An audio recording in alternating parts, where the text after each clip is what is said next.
Hello everyone, and welcome back. Imagine settling into your living room on a quiet December night. The lights dim, a warm drink in hand, and the feeling that the world is finally slowing down for a moment. Tonight, we are stepping into a version of Christmas that many people think they know, yet almost no one truly understands. The Christmas that was reinvented in the suburbs of 1952 America. And to start this journey, let us ease ourselves in gently. Welcome back, friends. I am really glad you are here. I hope you are comfortable, relaxed, and ready for a soft and steady story about how one decade reshaped one of the most familiar holidays on Earth. So sit back, take a breath, and let us wander together through a world made of tinsel, ordered lawns, warm windows, and the quiet hum of a nation learning how to celebrate again. To appreciate how the 1950 seconds transformed Christmas, we need to imagine what life felt like at the dawn of that decade. The Second World War had ended only a few years earlier, leaving behind a mixture of relief, exhaustion, and deep desire for stability. Families wanted normalcy. They wanted comfort.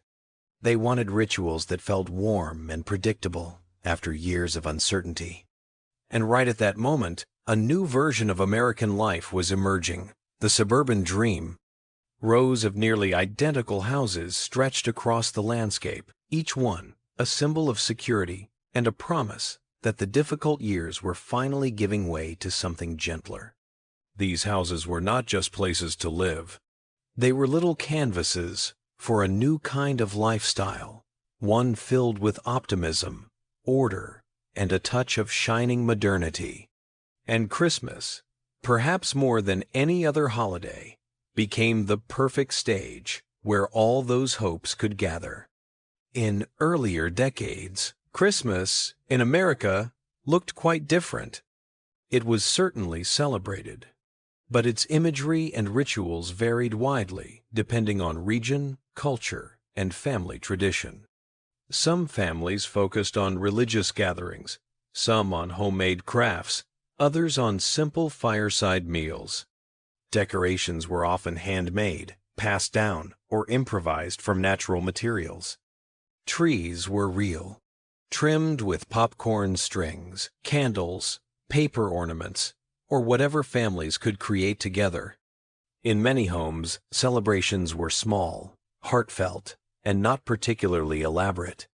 But the 1950 seconds shifted everything. This was the decade when Christmas became standardized, shaped, polished, packaged, and presented in a way that millions of families across the country would replicate almost exactly. It began with the houses themselves. The rapidly expanding suburbs offered a perfect physical structure for this transformation. For the first time, millions of families lived in homes that shared similar layouts, similar facades, and similar front yards. When a neighborhood has uniform architecture, it naturally encourages uniform decoration. If one family placed a string of lights across the roofline, the neighbors quickly followed, creating entire streets glowing with synchronized patterns. A single decorated lawn could inspire or gently pressure the entire block to join in. The visual rhythm of suburban housing turned Christmas decor into a kind of collective performance. It was as though the holiday had been given a new kind of stage, one with hundreds of identical sets waiting to be illuminated. Inside those homes, new technologies and new materials were quietly changing holiday traditions. The post-war industrial boom meant factories were producing more consumer goods than ever before. Plastics, aluminum, electrical components, materials that had not existed a generation earlier, were now being shaped into ornaments, light strands, novelty items, and entire artificial trees. Traditional evergreen trees, with their rustic scent and falling needles, suddenly shared the spotlight with sleek metallic versions that shimmered under rotating color wheels. Their branches did not droop. Their needles did not shed. They looked futuristic, symmetrical, almost sculptural, the perfect symbol of a modern household. For many families, displaying one was not just festive. It was a proud declaration that they were part of the new, stylish America. At the same time, the rise of household appliances made holiday preparation more elaborate. Electric ovens and mixers allowed families to bake more easily, leading to the rise of Christmas cookies and home-cooked feasts as central parts of celebration. Refrigerators could store more food, meaning gatherings could grow larger.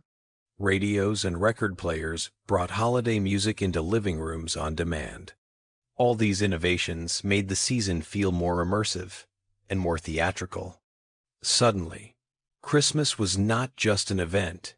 It became an entire atmosphere, something you could build, curate, and refine within the walls of your own home. But perhaps the most powerful engine behind this new Christmas was the rapidly expanding world of retail.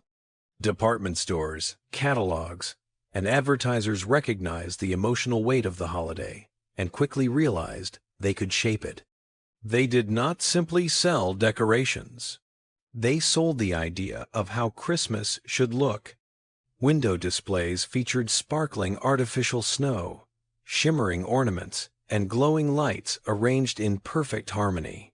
Catalogs showed smiling families gathered around beautifully decorated living rooms, with every detail neatly coordinated. Gift guides suggested what children should want, what parents should buy, and how everything should be presented. These images did not merely reflect reality, they created it. Families across the country looked at these pages and displays and asked themselves, "Is this how Christmas should be in our home too?" And slowly, the answer became yes.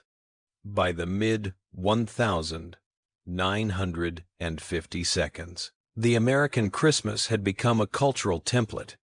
Ornaments were shiny and colorful, often made of plastic or glass. Lights were bright and plentiful. Stockings were mass-produced with printed designs. Wrapping paper came in rolls of printed patterns rather than simple plain sheets. The holiday changed from something improvised to something curated.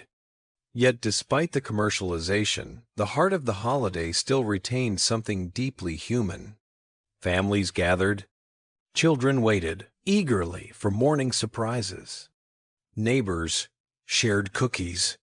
Churches hosted evening services. For all the modern additions, Christmas remained a symbol of togetherness and hope. In many ways, the new decor and rituals did not replace older emotions. They simply reframed them.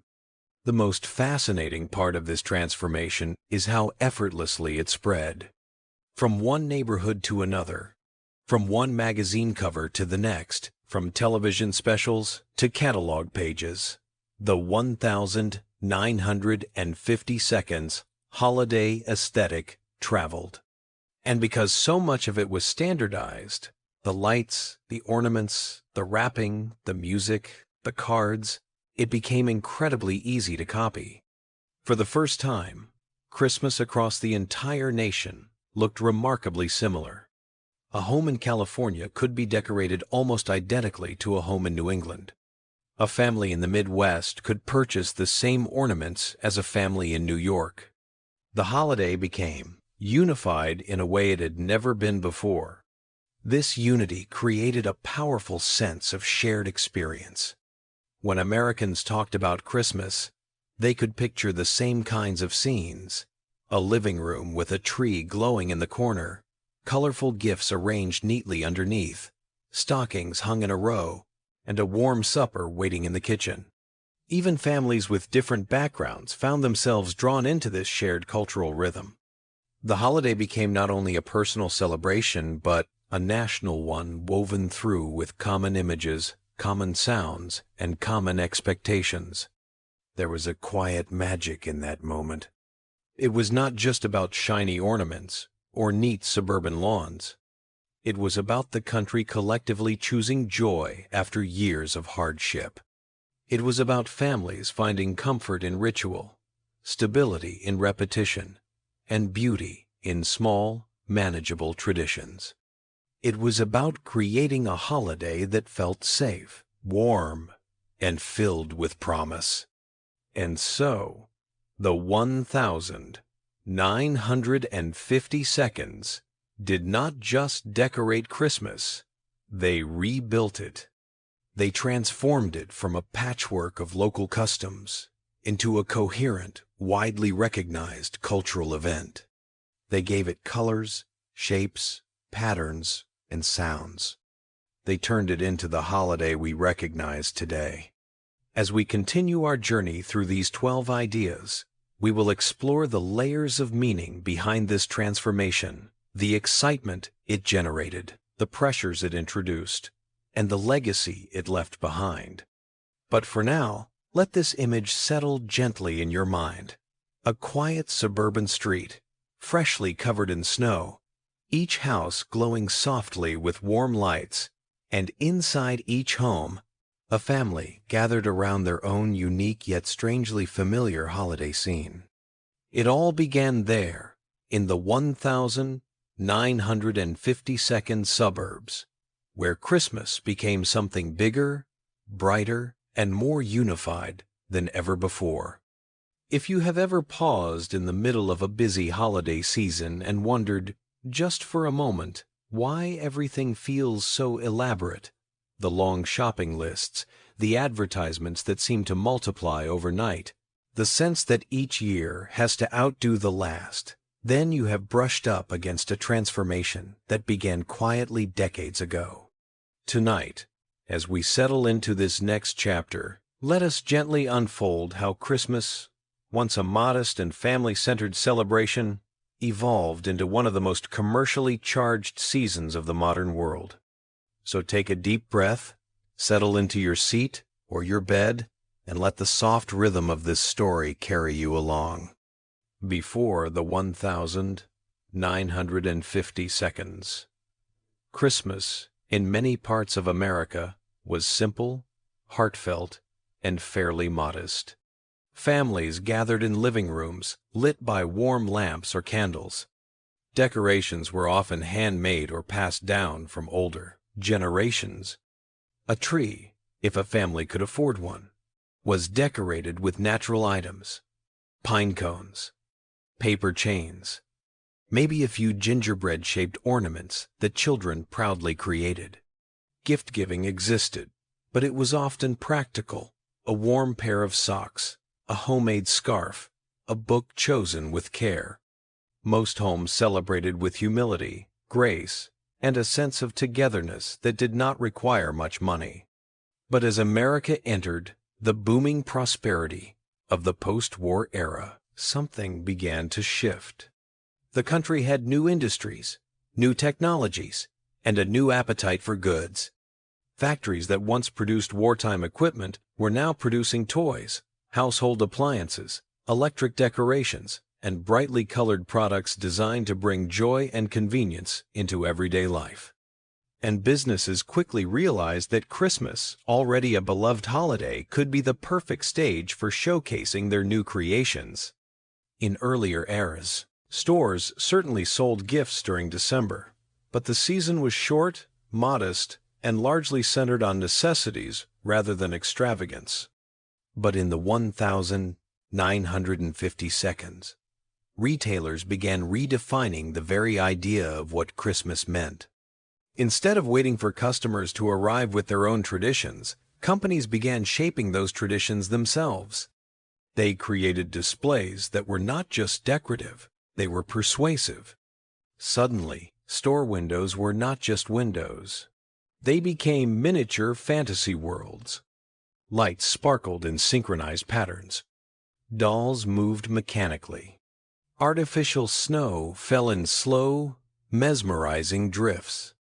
Santas waved, Trains circled tiny villages, and the whole scene was designed not just to create wonder, but to encourage purchases. And these displays worked. Families flocked to see them. Parents lifted their children so they could press their faces to the glass. The spectacle became not just a display, but a destination. People traveled from neighborhoods and even towns away to witness the magic. It became a tradition in itself, a tradition crafted not by community elders or family customs, but by the minds of department store designers and advertising teams. The line between celebration and consumption began to blur. The growing influence of media amplified this shift. The 1,950 seconds was the golden age of television, and companies took full advantage. Holiday commercials multiplied. Radios played catchy jingles that encouraged families to buy the perfect gift. Magazines filled their December issues with glossy photographs of stylish living rooms, gleaming trees, and meticulously wrapped packages. And the message was clear. Christmas was not simply something you celebrated, it was something you purchased, curated, and displayed. Families absorbed these messages almost unconsciously. Where past generations crafted their own decorations, now pre-packaged ornaments arrived in identical boxes. Where once children were happy with whatever small gift their parents could manage, now wish lists were shaped by TV ads, catalog pages, and store demonstrations. And where Christmas had once been a personal celebration defined by each household's heritage, it was now increasingly defined by store shelves and window displays. Even the idea of holiday spirit shifted subtly during this era. Joy was no longer just about gathering or gratitude. It became tied to the excitement of unwrapping something new, something modern, something chosen from the expanding world of consumer goods. Advertisements framed generosity through the lens of purchasing. Giving the right gift became proof of care. Parents were encouraged to buy more, upgrade frequently, and match the rapidly growing expectations laid out in catalog pages. One of the most powerful tools behind this change was the rise of the mail-order catalog, a thick, colorful publication filled with everything from toys to clothing to home goods. These catalogs arrived like treasure chests. Children circled their favorite items, while parents quietly calculated which wishes they could make come true. The experience was joyful, but it also subtly shifted the ritual of Christmas from the creative to the commercial. No longer did families invent their own traditions. Instead, they selected from a curated menu laid out by corporations. As catalogs and advertisements grew, so did the pressure. Christmas became a season of preparation, planning, buying, wrapping, and organizing. Families felt the need to create beautiful, coordinated displays. Gifts had to be chosen carefully, wrapped neatly, and arranged with precision. Holiday meals became grander. Homes were decorated earlier. Expectations rose quietly, but steadily. The charm of the holiday did not disappear. Far from it. Families still laughed, gathered, shared stories, and found meaning in small, tender moments. But the scale, cost, and structure of Christmas shifted. What had once been a personal tradition became something more performative, something influenced by retail cycles and corporate marketing strategies. Interestingly, this was not a malicious or cynical change. For many families, the new version of Christmas felt exciting. The lights were brighter. The gifts were more varied. The decorations were shiny and modern. Children's eyes lit up with joy at the sight of new toys. Parents genuinely wanted to create magical moments. But beneath the sparkle, a new kind of expectation was forming, one that said Christmas should look a certain way, follow a certain pattern, and meet a certain standard. And as these expectations grew, the season expanded. In the past, preparations began shortly before the holiday itself. But in the 1,950 seconds, stores began decorating earlier each year. Sales began earlier. Ads appeared earlier. The holiday season stretched outward, slowly occupying more of the calendar, until the excitement and the pressure lasted for weeks. Through all of this, Christmas evolved into a kind of shared performance. Families were not just celebrating, they were participating in a national ritual shaped by corporate imagination. The decor, the gifts, the music, the visuals, all were synchronized across the country. And while many people embraced the convenience and beauty of these changes, others quietly sensed a loss of intimacy. Something homemade had been replaced by something mass-produced. Something personal had been replaced by something expected. Yet even in this transformation, it is important to recognize that people kept the parts that mattered most. Families still gathered around tables, still shared meals, still told stories, still created memories that were meaningful and lasting. The commercial layer added complexity, but the emotional core remained. Imagine a living room in 1956. The tree is glowing with electric lights. A pile of gifts sits underneath, each wrapped in crisp paper with matching ribbons. A catalog lies open on the coffee table, pages worn from eager fingers. The radio plays soft holiday music, and the scent of freshly baked cookies drifts from the kitchen. The scene is new, modern, orchestrated, but the warmth inside the room is timeless. That is, the paradox of 1,950 seconds Christmas. It became bigger, brighter, and more elaborate than ever before. Yet at its heart, it still held the same desire for connection and joy. The decorations, gifts, and advertisements expanded the ritual, but they did not erase its purpose. Families continued to seek comfort in togetherness, even if the holiday now came wrapped in shiny packaging. In the decades that followed, this consumer-driven model only grew stronger.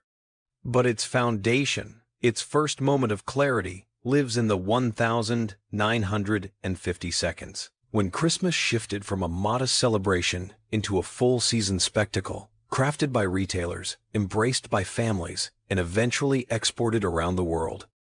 As we move to the next idea, keep this gentle thought with you. What people chose to paint on it, warmth, community, generosity, tradition, remained in their hands. If you close your eyes for a moment and picture Santa Claus, chances are the image that appears in your mind feels familiar, comforting, and almost universal. A cheerful figure, dressed in bright red, with a snowy beard, warm smile, and a twinkle in his eye. He carries a large sack filled with gifts, and wherever he appears, he brings with him a sense of holiday magic. But what might surprise you is that this version of Santa, the one we think of as timeless, is actually a carefully crafted creation from the mid-20th century, shaped heavily by advertisers, corporations, and the growing world of American media. Tonight, in this quiet moment, let us drift into the story of how Santa changed from a folklore character into one of the most recognizable commercial figures on the planet. In earlier centuries, Santa existed in many forms across different cultures. He was not always called Santa, and he did not always wear red. Some traditions described him as a wise old man wrapped in earthy tones, more monk-like than magical. Others pictured him as a tall figure, dressed in dark winter clothes. In some places, he was gentle and generous, while in others, he carried a more serious air, reminding children to behave. Nothing about him was standardized. There were many Santas, many stories, many appearances, each shaped by local culture, heritage, and imagination. But the 1,950 seconds changed that forever. This was the decade when corporations realized something powerful. Santa was not just a folklore figure. He was a blank canvas, one that could carry countless messages and shape countless emotions. At a time when America was entering a new age of advertising, television, and mass consumption, Santa became the perfect symbol. He embodied warmth, generosity, excitement, and joy, all emotions that made people feel ready to give, to celebrate. One of the strongest forces behind this transformation was corporate branding. Companies across the country began to use Santa in their advertisements, but none did it more successfully than the beverage giant that helped solidify Santa's modern image. Their illustrations portrayed Santa as friendly, approachable, and delightfully merry. He wore red, a color that felt bold, festive, and easy to recognize. His cheeks were rosy, his beard fluffy and immaculate, his form rounded and comforting rather than stern or mysterious. This version of Santa appeared everywhere: print ads, posters, store displays, product packaging. Over time, the public embraced him completely. He became the new standard. This shift did more than just change the way Santa looked. It changed the way people interacted with him. Suddenly, Santa was not just a magical visitor who came quietly at night. He was present in malls, grocery stores, parades, commercials, and every imaginable kind of advertisement. He smiled from billboards. He waved from store windows. He encouraged families to try new products, buy new appliances, fill their carts with holiday treats, and bring home gifts that would brighten the season.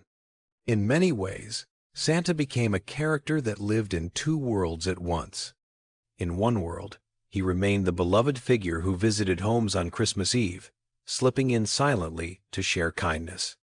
In the other world, he became a polished, charming spokesperson who helped guide customers through aisles of merchandise. And families accepted both versions naturally, almost seamlessly, because Santa brought with him such warm feelings. The growth of department stores added another layer to the transformation. Before the 1,950 seconds, children rarely met Santa face to face. But now, nearly every major store hosted its own Santa, complete with a velvet chair, decorated backdrop, and a long line of excited families waiting for a photo or a moment of conversation. These store Santas were not simply entertainers. They were ambassadors of the new Christmas problem, experience. For children, meeting Santa was magical. For parents, it was often a ritual.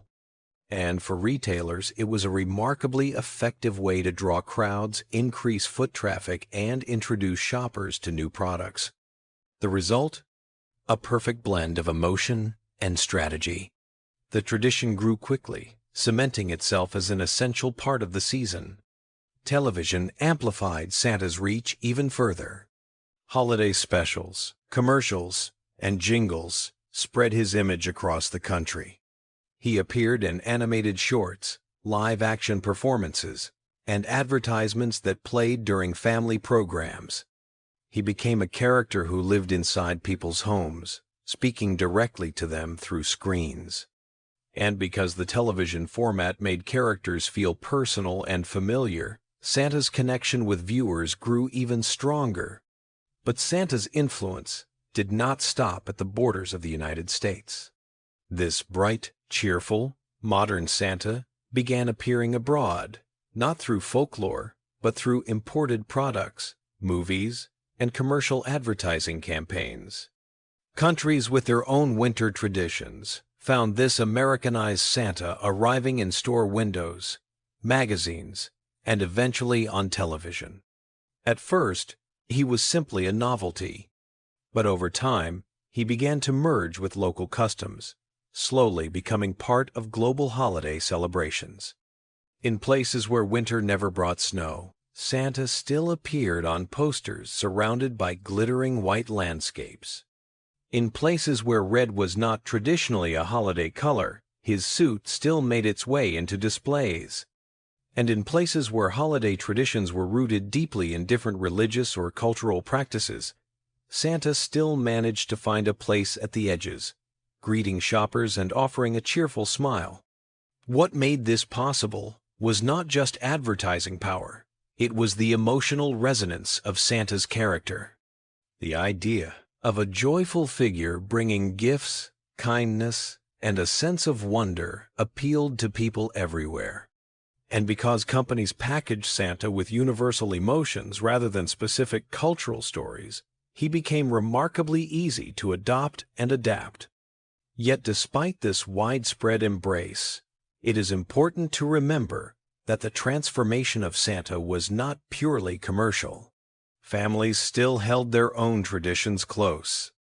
Parents still told bedtime stories about Santa entering homes through chimneys, leaving gifts for children who had been thoughtful and kind. Children still wrote letters filled with hope, imagination, and pure belief. Even as Santa became a powerful commercial symbol, he remained a deeply personal one as well. That dual nature, part beloved tradition, part commercial phenomenon, is what makes Santa of the 1,950 so fascinating. He did not replace older customs. He simply layered himself over them, blending myth with marketing in a way that felt surprisingly natural for many families.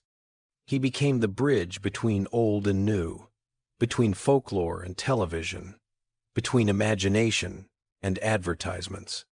If you imagine a scene from the late 1,950, it might look something like this.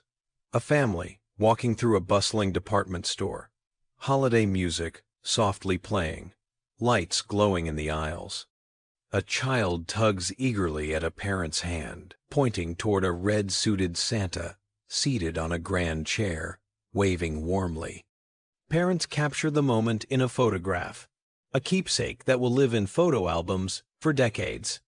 Later that night, as the family returns home, that same child sits by the Christmas tree, listening to a story about Santa's magical journey across the sky. The commercial Santa and the mythical Santa coexist seamlessly in the child's imagination. That blend is what allowed Santa's modern identity to spread so quickly. He was both real and magical, both familiar and universal. He was a marketing symbol with a human heart, or at least that is how he was perceived. And today, even though the world has changed dramatically since the 1,950 seconds, Santa remains almost exactly the same. His red suit, his smile, his jolly personality, all remain intact, carried forward from that pivotal decade. He still appears in malls, in commercials, in movies, and in countless decorations.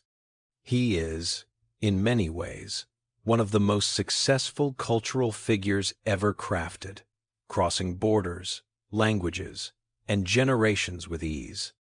Yet beneath the bright colors and cheerful songs, the essence of Santa remains tied to the same gentle idea, the joy of giving. And perhaps that is why his modern form has endured so long.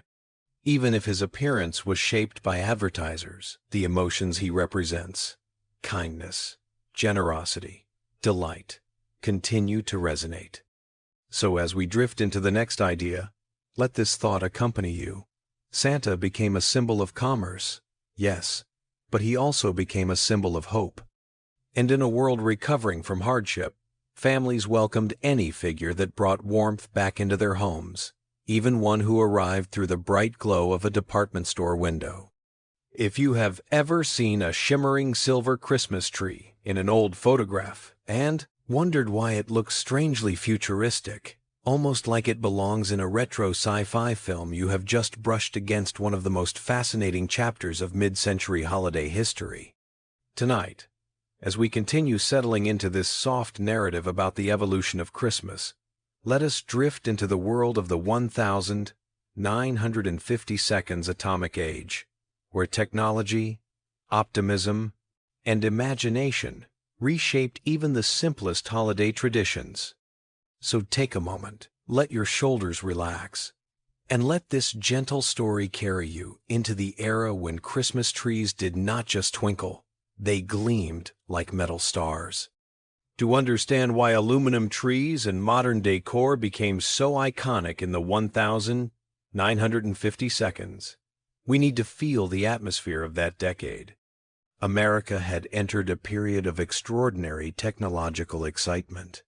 After the war, industries that once manufactured aircraft parts and advanced materials began exploring new uses for metal, plastics, and synthetic fibers.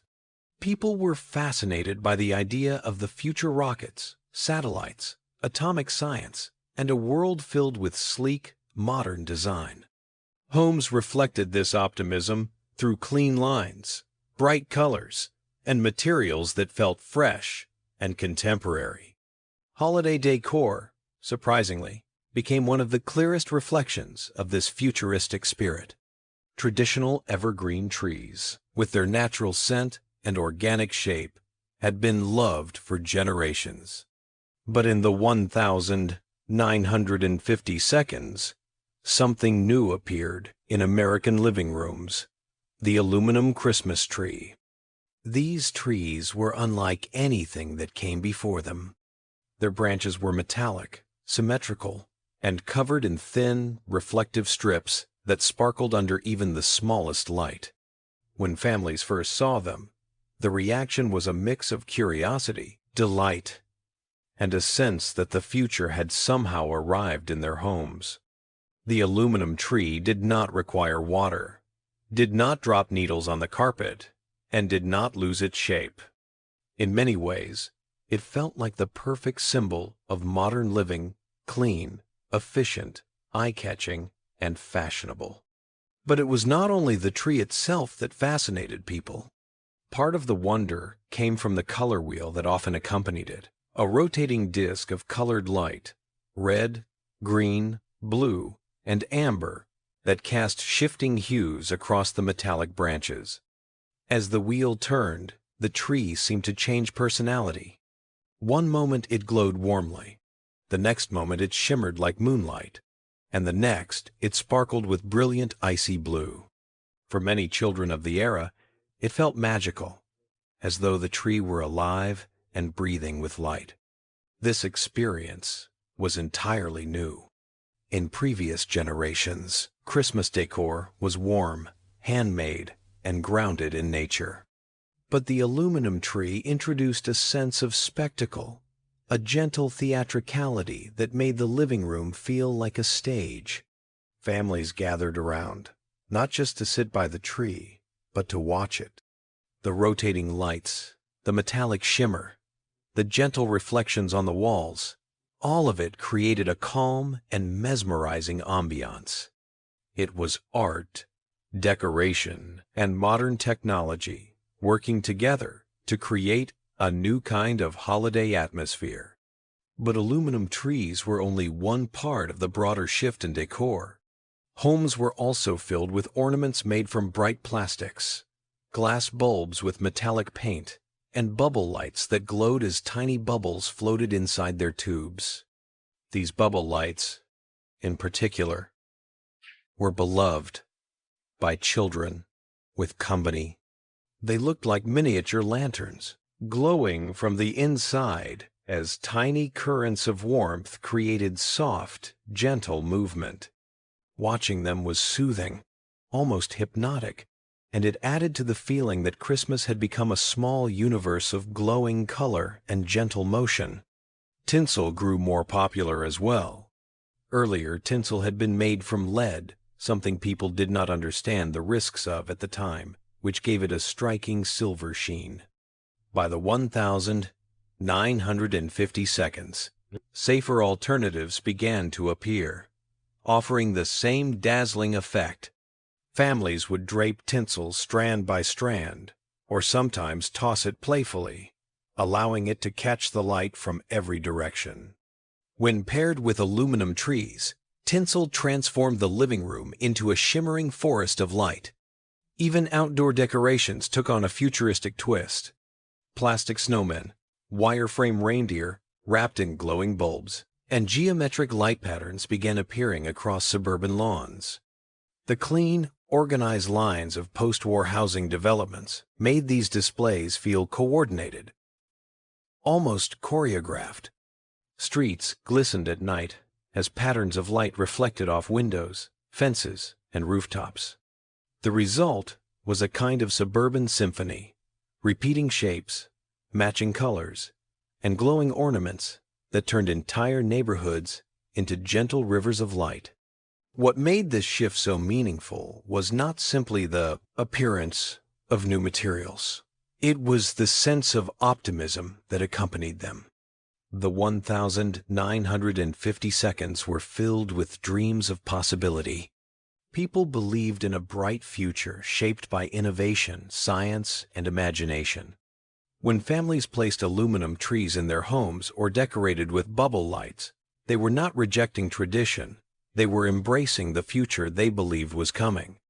In magazines and catalogs, these new decorations were presented as symbols of progress. Families were encouraged to adopt modern design, to showcase their sense of style, and to let their homes reflect the spirit of the new age. Advertisements showed images of sleek living rooms with metallic trees and coordinated ornaments, suggesting that modern decor was not just fashionable, it was a way of participating in the cultural momentum of the decade. And people embraced it enthusiastically. Aluminum trees were not just decorations. They were conversation pieces. Visitors would admire their shine, comment on their symmetry, and marvel at how different they felt from traditional trees.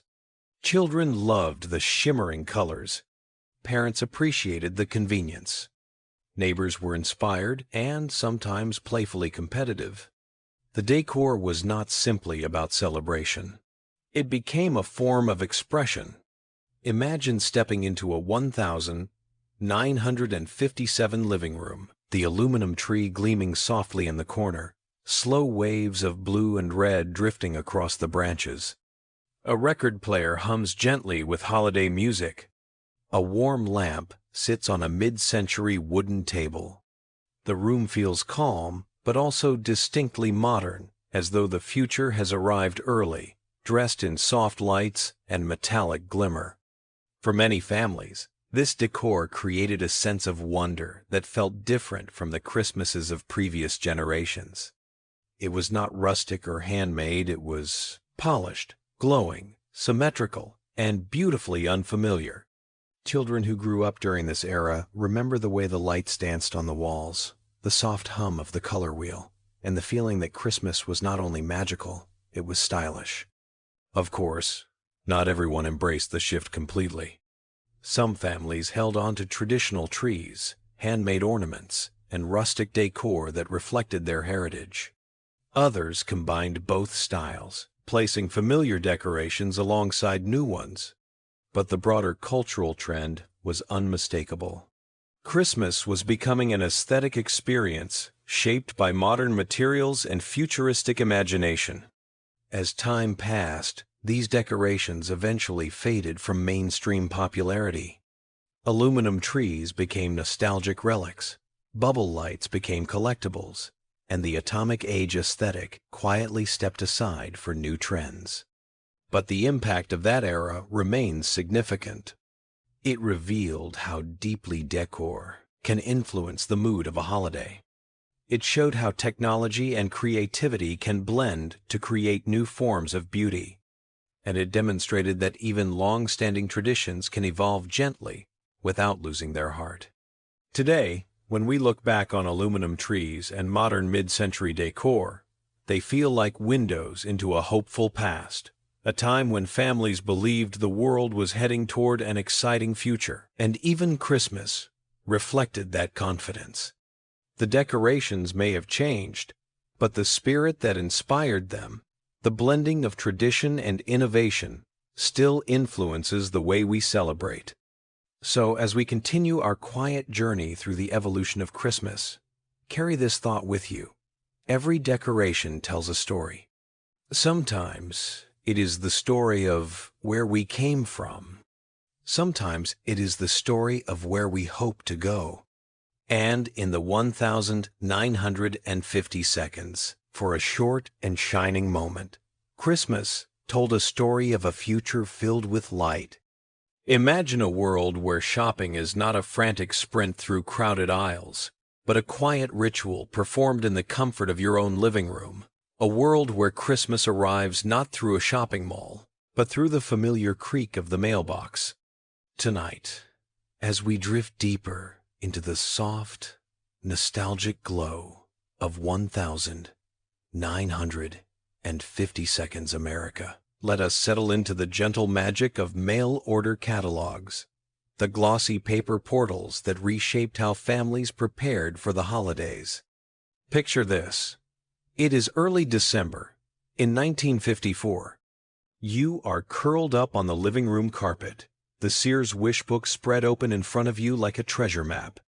The pages are smooth under your fingertips, filled with drawings and photographs so colorful they seem to pulse with possibility. Around you, the house is quiet, except for the soft hum of the heater and Bing Crosby floating in from the kitchen radio. This is the calmest part of Christmas, the dreaming.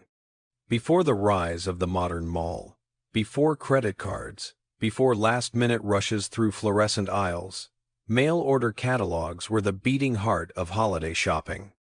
Every family had their favorites. Sears, Montgomery Ward, JCPenney, Spiegel. They arrived in thick bundles, glossy and optimistic, promising that happiness could be chosen, circled, and ordered by mail.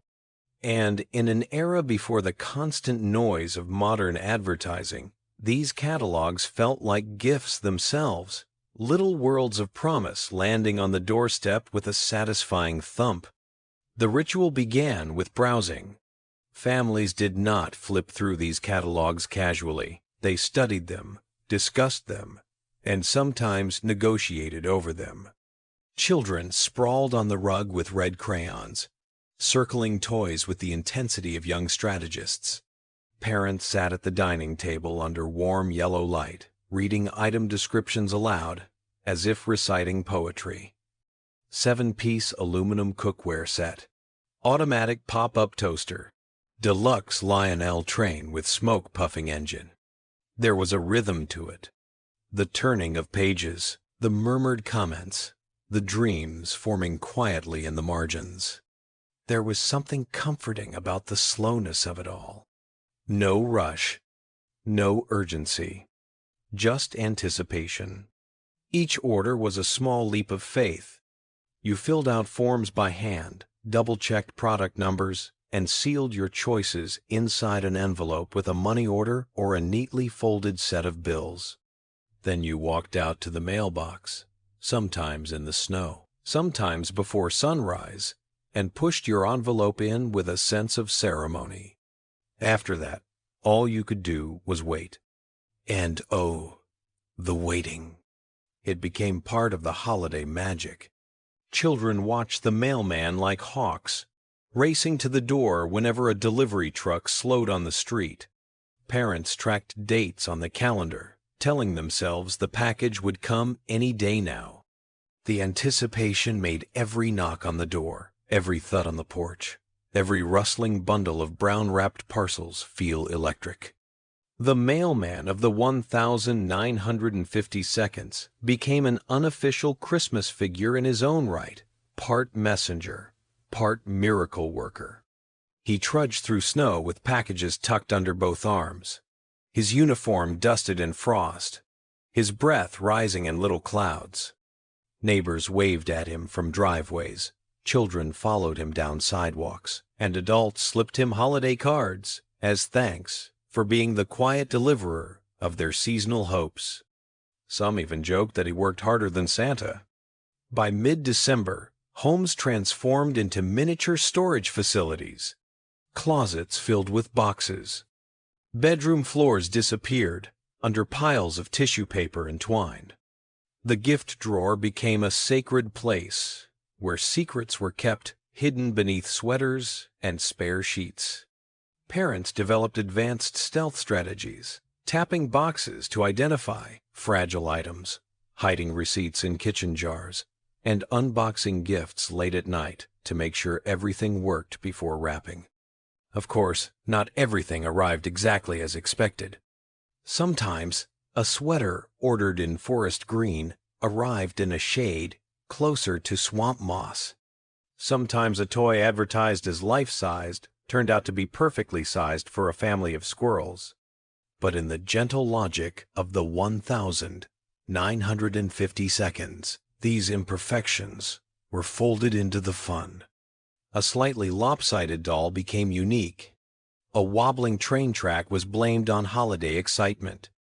A robe arriving 2 sizes too small was promptly gifted to an unsuspecting relative with a confident, "I knew this would be perfect for you."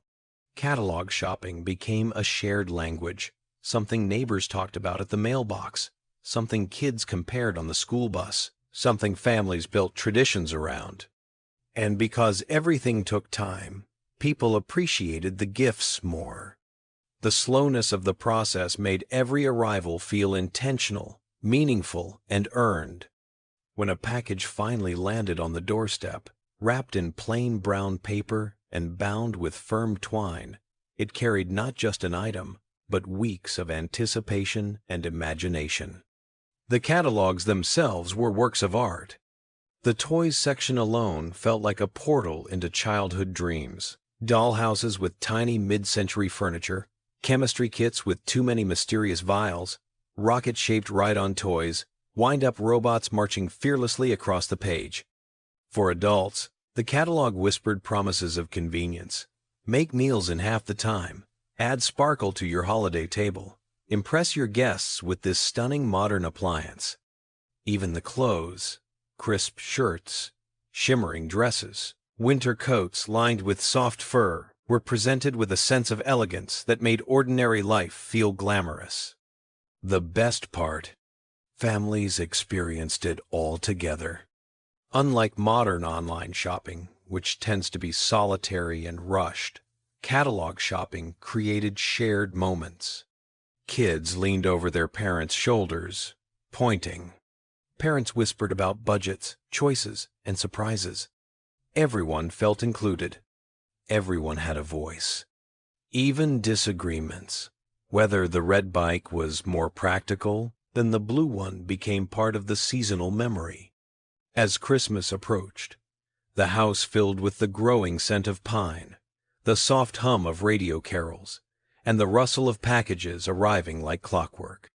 And despite the modest technology of the era, the process felt astonishingly modern. Families trusted the system. They believed in the predictability of the mail, the reliability of companies they would known for years, and the promise printed in every catalog, satisfaction guaranteed. In many ways, catalogs democratized Christmas. Families who lived far from big cities, families without access to fancy shops, families with modest budgets, all of them could order the same gifts, the same appliances, the same toys as households in bustling urban centers. Catalogs erased distance. They shrunk the world. And they made it possible for even remote rural homes to feel connected to the broader cultural excitement of the holiday season. By the end of December, after the gifts were opened and the wrapping paper settled like snowdrifts on the carpet, the catalogs took on a different role. They became scrapbooks for the season, pages dog-eared, items circled, memories pressed into the margins.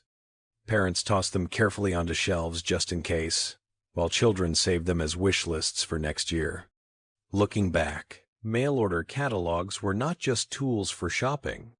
They were emotional anchors, little symbols of hope, possibility, and mid-century optimism. They represented a time when holidays unfolded slowly, patiently, tenderly. A time when the act of choosing a gift mattered as much as the gift itself. a time when flipping a page felt like discovering a new universe. And even now, decades later, those old catalogs remain treasured artifacts. People collect them, display them, and revisit them like time capsules. Because tucked inside every catalog is something that never expires. The quiet promise that joy can travel across great distances, wrapped in paper, delivered by hand, and unboxed with wonder. There is a gentle irony in how something as heartwarming as gift-giving can slowly transform into something that carries weight, expectation, and a surprising amount of quiet anxiety. Tonight, for our next soft and steady step back into 1,950 seconds America, we are settling into a moment of truth about the holidays, a moment where generosity, good intentions, and social pressure all blended into one complicated seasonal dance. So relax, let your breathing slow a little, and picture yourself in a quiet mid-century living room. Soft lamps glow in the corners. The Christmas tree hums gently with lights, and outside the windows, the snow has begun falling in wide, peaceful flakes. This is where the story begins, with an idealistic vision of abundance, comfort, and connection. But beneath that calm surface, something else was stirring, a holiday expectation that was growing faster than anyone fully understood. In the decades before the 1,950 seconds, Christmas giving was simpler. Gifts were usually small, practical, or handmade. Things like mittens, books, a warm scarf, a wooden toy lovingly carved by hand. But when the post-war economic boom arrived, everything began to change. Factories that once produced wartime supplies transitioned into making consumer goods. Advertising soared. Department stores expanded. And suddenly, the idea of the perfect gift evolved into something much larger and more demanding. In the 1,950 seconds, families experienced a sense of stability and prosperity that felt new, almost unfamiliar.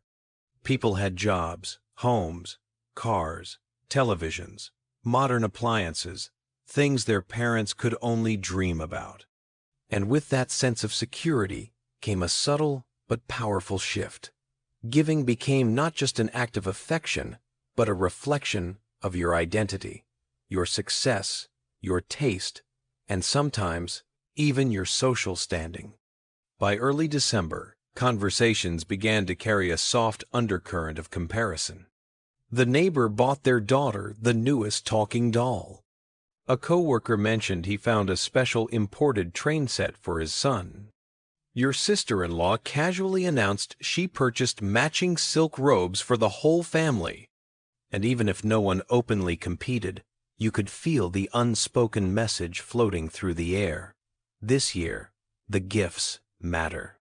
Families began making lists longer and more detailed.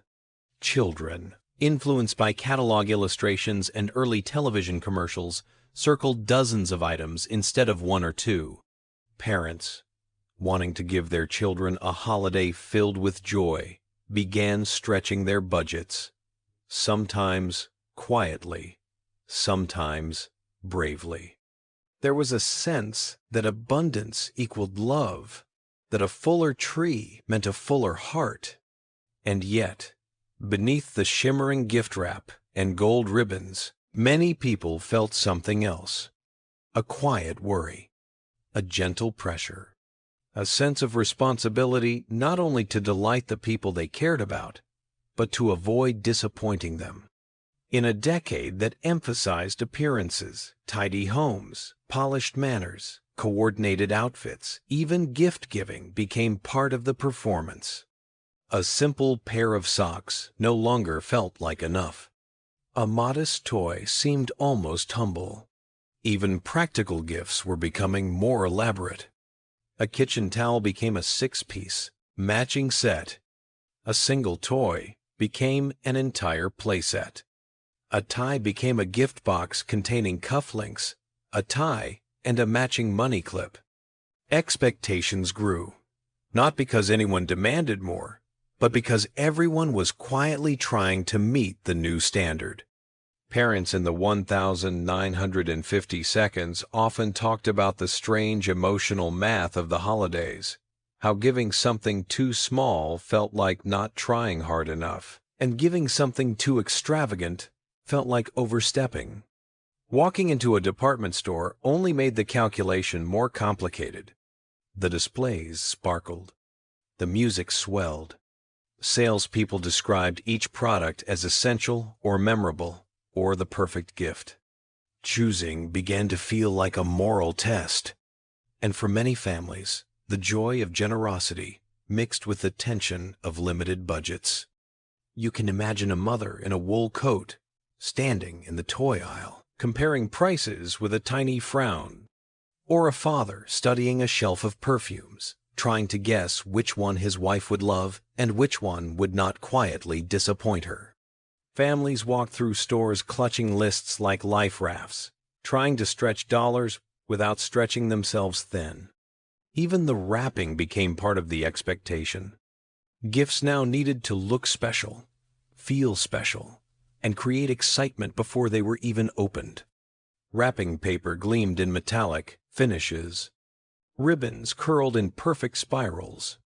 Catalogs printed glossy photos of perfectly trimmed packages stacked around perfect trees. Housewives' magazines ran articles with titles like "Make Your Gifts Shine" or "Holiday Magic in 5 Easy Steps."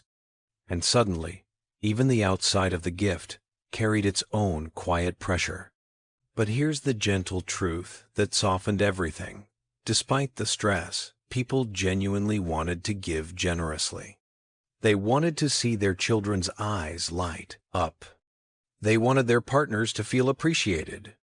They wanted relatives, neighbors, and teachers to know they were cared for. In a time of cultural rebuilding, the act of giving became a way of expressing gratitude for peace, prosperity, and the warmth of family life. It was emotional as much as it was material.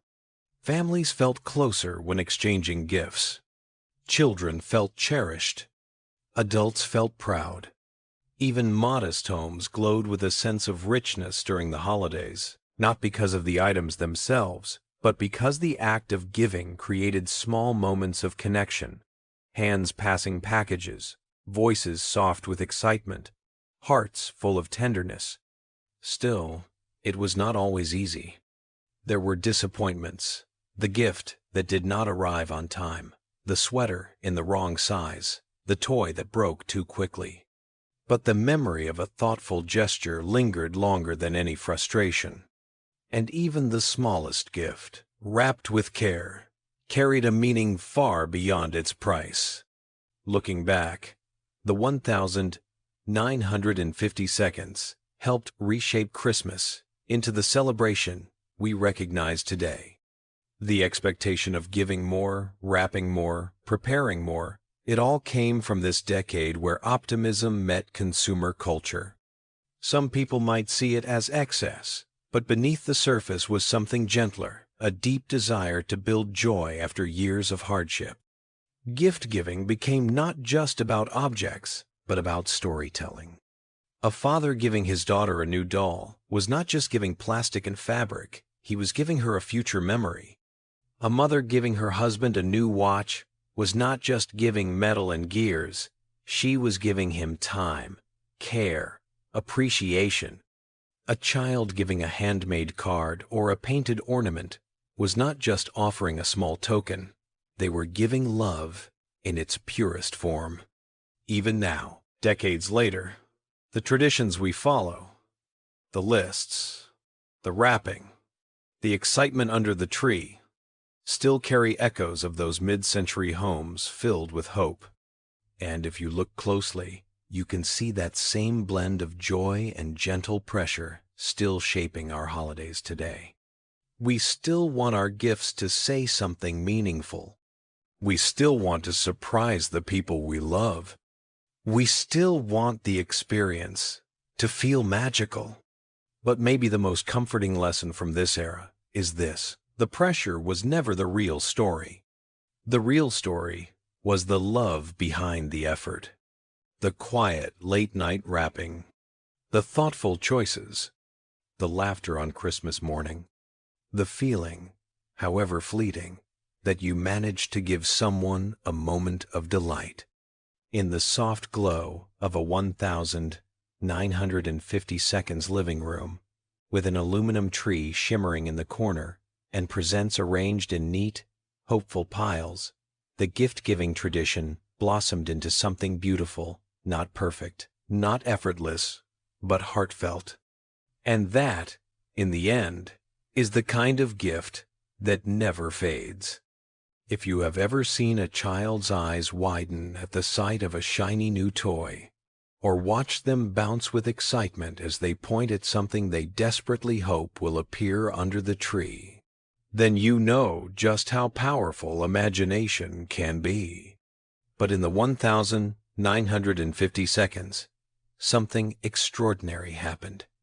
Children's imaginations did not just blossom, they were carefully nurtured, encouraged, and guided by a new force that no generation before them had ever experienced. Tonight, as we continue our gentle journey through the soft glow of mid-century Christmas, let us settle into the warm, dreamy moment when toys became stars and childhood became a carefully orchestrated season of wonder. To fully understand this shift, imagine a living room in 1952. A family has just brought home their very first television, a bulky wooden box with a glowing screen that feels more magical than anything in the house. The room darkens, the screen flickers, and suddenly, images appear that move and talk and sing. Children sit cross-legged on the carpet, mesmerized. Parents whisper about the marvels of technology. And from that moment onward, Christmas is never the same again. Before television arrived, children learned about toys, mostly through store windows, catalog drawings, or word of mouth. The experience was local, intimate, and small in scale. But television changed everything. Suddenly, toys were not just objects. They were animated personalities dancing across the screen. Robots marched. Dolls blinked their eyes and spoke in cheerful voices. Trains puffed imaginary smoke. Toy soldiers saluted, and all of them called out to young viewers with irresistible charm. Advertisers realized quickly that children were not passive observers, they were enthusiasts, dreamers, and persuasive little negotiators. When a toy commercial aired during a popular children's program, it did not just promote a product, it planted a seed. Kids rushed to their parents, excitedly describing what they had seen, sometimes repeating the jingles word for word. The living room became a gateway into a world of possibilities. And Christmas quickly became the season when those possibilities were expected to come true. By the mid-1950 seconds, toy companies had fine-tuned the formula. Instead of simple, quiet ads, commercials were filled with excitement and energy. Children in the ads played with gleaming race cars, posed proudly with new cowboy sets, or hugged talking dolls with radiant delight. Jingles were catchy, crafted to linger in young minds, like musical whispers. And the message was always clear. This is the toy you need. This is the one that will make your Christmas unforgettable. Children absorbed these messages with wide eyes and open hearts. Their wish lists grew longer. Their dreams grew bigger. And their expectations subtly shifted from a toy to the one advertised, the one everyone was talking about, the one that seemed to glow on the television screen like a beacon. Toy catalogs amplified the effect. While television awakened the imagination, catalogs organized it. Their glossy pages displayed toys with perfect lighting, perfect angles, and perfect smiles. A doll was not just a doll. It came with mini wardrobes, tiny accessories, and beautifully decorated playrooms. A robot was not just a robot. It was part of a futuristic universe of gadgets, gears, and brave mechanical heroes. For the first time, toys came with stories, personalities, and entire worlds built around them. And because the catalogs arrived weeks before Christmas, they set the pace of the season. Children flipped the pages slowly, absorbing every detail. They circled their favorites, drew stars beside must-have items, and sometimes attempted to convince their siblings to request matching sets. Catalogs became a kind of gentle competition, not between children, but between the dreams they carried. Parents, meanwhile, were swept into the excitement. They wanted to make the holiday magical. They wanted to give their children the joy they themselves might not have experienced during leaner childhoods. And with the booming economy of the 1,950 seconds, many now had the means to do so. But the new era of toy marketing also brought something unseen before: scarcity. Not artificial scarcity, not manufactured hype, but genuine, overwhelming demand. When a toy became popular, a robot that moved realistically, a doll that closed its eyes when laid down, a train with intricate tracks, stores sold out quickly. Parents lined up early, visited multiple shops, and sometimes even traded tips with neighbors about where to find the latest must-have item. And thus, the first true holiday toy frenzy was born. It was not chaotic in the modern sense. There were no viral videos, no stampedes, no frantic refreshes of online carts. Instead, the frenzy of the 1,950 seconds was quiet but intense, a soft race against time, conducted in warm coats, scarf-wrapped faces, and the soft glow of store windows. Parents spoke in hushed tones. Clerks apologized sincerely. And children, blissfully unaware of the effort behind their gifts, dreamed peacefully of Christmas morning. The toys themselves were wonders of their age. Many were battery-powered, which was still a novelty. Lights blinked. Motors hummed. A spaceship toy might spin, light up, and make soft whirring sounds that felt thrillingly futuristic. Dolls cried, laughed, or said a few simple phrases. And for families who had grown up during times of hardship, these toys felt almost miraculous little machines filled with personality and magic. Even simple toys held a new kind of charm. A wooden pull toy might have bright, modern paint. A puzzle might feature fresh, bold, mid-century artwork. A board game might come in a colorful box promising hours of fun. Everything was designed to be inviting, comforting, and memorable. At the heart of this new world was a simple truth. Children became active participants in the holiday season. Their voices mattered. Their wishes shaped family traditions. Their excitement became the emotional center of Christmas morning. But with greater choice came greater expectation. As children saw more toys, they wanted more toys. As toy technology improved, older toys felt less impressive. The holiday evolved from giving simple tokens to curating a small collection of delights. And while this brought joy, it also created a quiet pressure on parents, a pressure to meet the dreams that marketing helped shape. Still, it was not a cynical era. The joy was genuine. Families were united. Holiday mornings were filled with laughter, the crackle of wrapping paper, the clicking of toy gears, and the contented quiet of children absorbed in their new treasures. Parents watched with pride. Grandparents smiled softly. The house felt full, warm, alive. Looking back, the 1,950 seconds did not invent childhood wonder. Children have always found magic in simple things. But this decade did something new.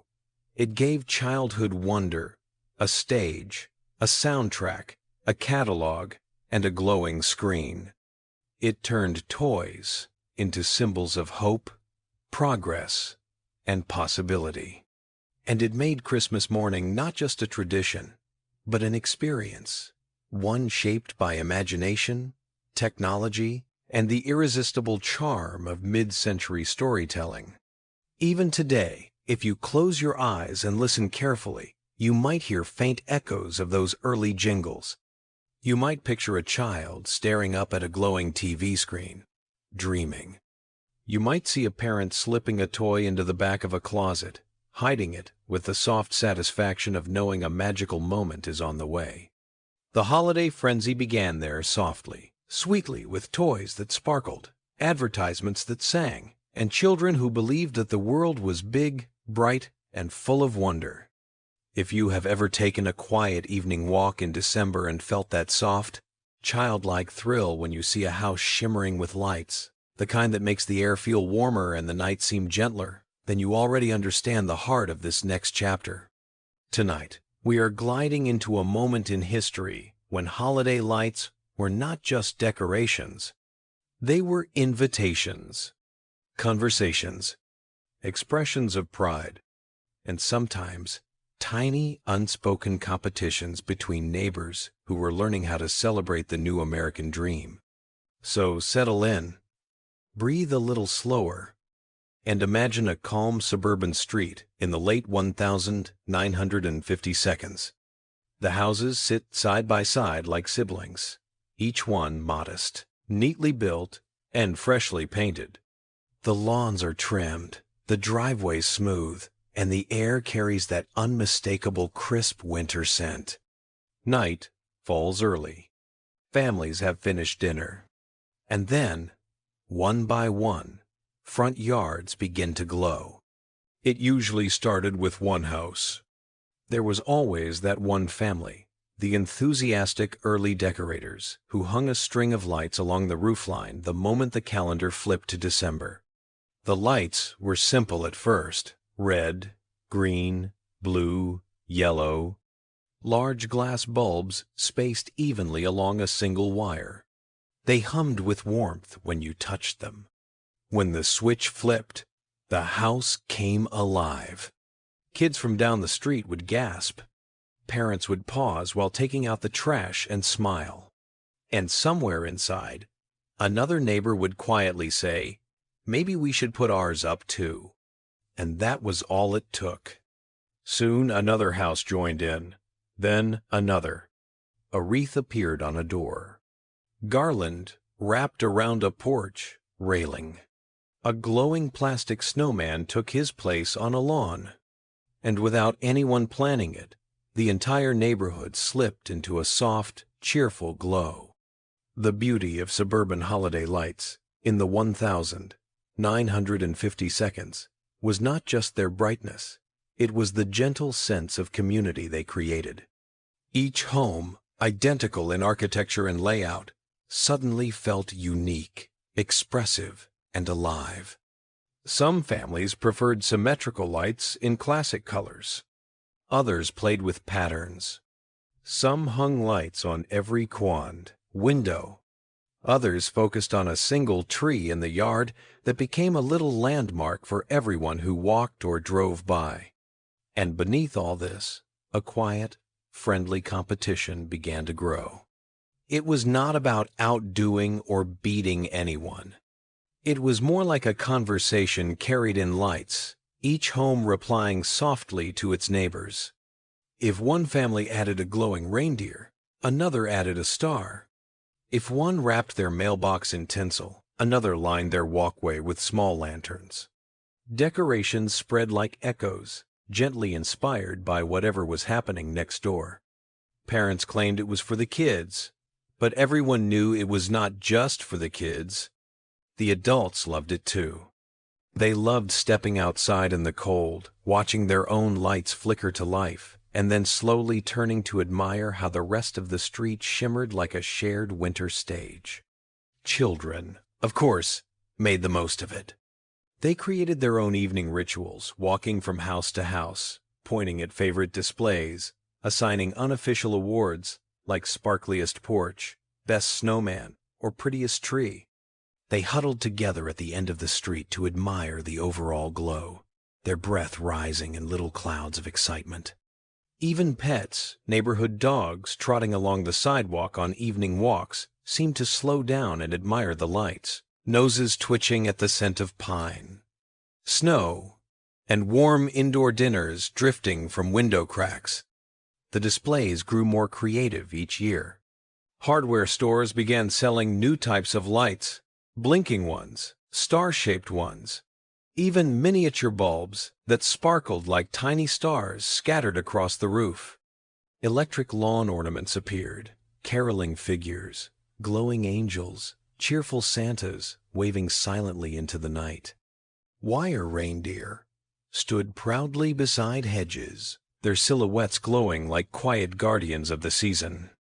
Some families experimented with color themes, all red lights, all white lights, or alternating stripes that created a candy cane effect across the roof. Others kept it simple, a single wreath with a perfect red bow, illuminated softly by one warm spotlight. And in that simplicity, there was elegance. Because the magic was not in the extravagance, it was in the participation. The feeling that everyone was creating something together, something bigger than any single home. One of the most charming parts of this unspoken competition was how it gently strengthened neighborly bonds. People stepped outside more often. They waved across driveways. They complimented each other's displays. A father climbing a ladder to hang lights would hear a neighbor call out, "Looking good this year." A mother adjusting the ribbon on a wreath might find herself chatting with someone passing by. Children darted between yards, comparing notes, sharing stories, and discovering new decorations. The lights became a kind of winter social glue, a way of saying, "We are in this season together." And the beauty of it all. The competition was never mean-spirited or tense. It was playful, light-hearted, encouraging rather than intimidating. Everyone celebrated each other's creativity. The goal was not perfection, it was participation. There is something subtly beautiful about that. In a decade that valued conformity, matching houses, matching lawns, matching lives, holiday lights created a way for families to express themselves without stepping outside the boundaries of suburban harmony. A house could be entirely ordinary by day, but extraordinary at night, glowing with personality. Inside these homes, the lights also brought comfort. From the living room window, families could see the reflections of the outdoor decorations shimmering on the glass. Children fell asleep with soft, colorful glows filtering through curtains. Couples talked quietly on sofas beneath the gentle rhythm of blinking bulbs. Even empty rooms felt warmer, wrapped in a soft halo of light.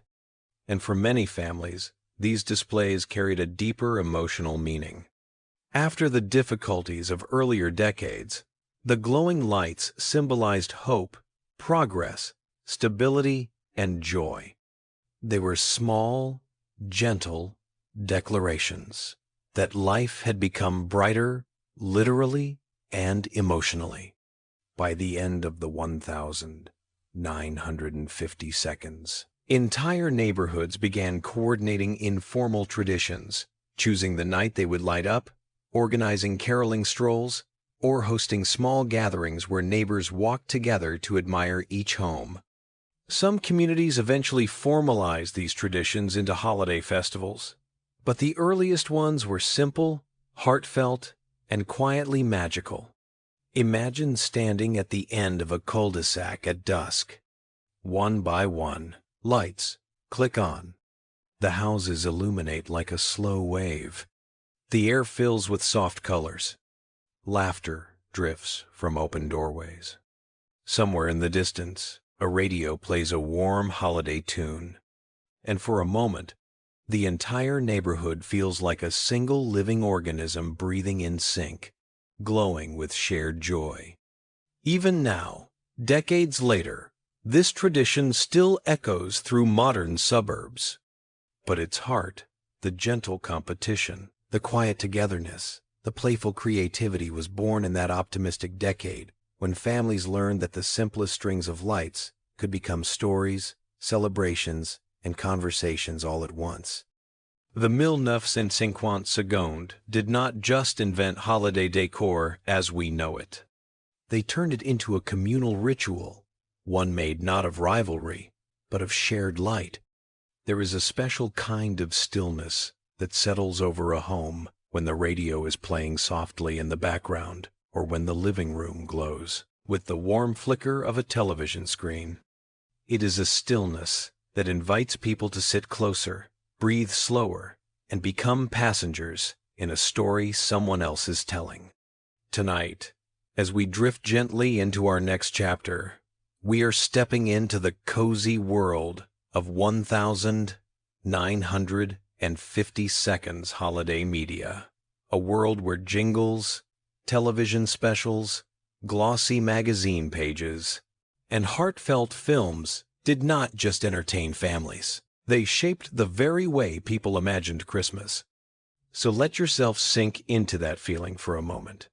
Picture yourself in a quiet 1950 living room.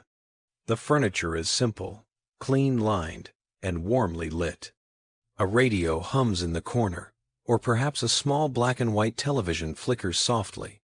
Outside, snow drifts lazily across the driveway.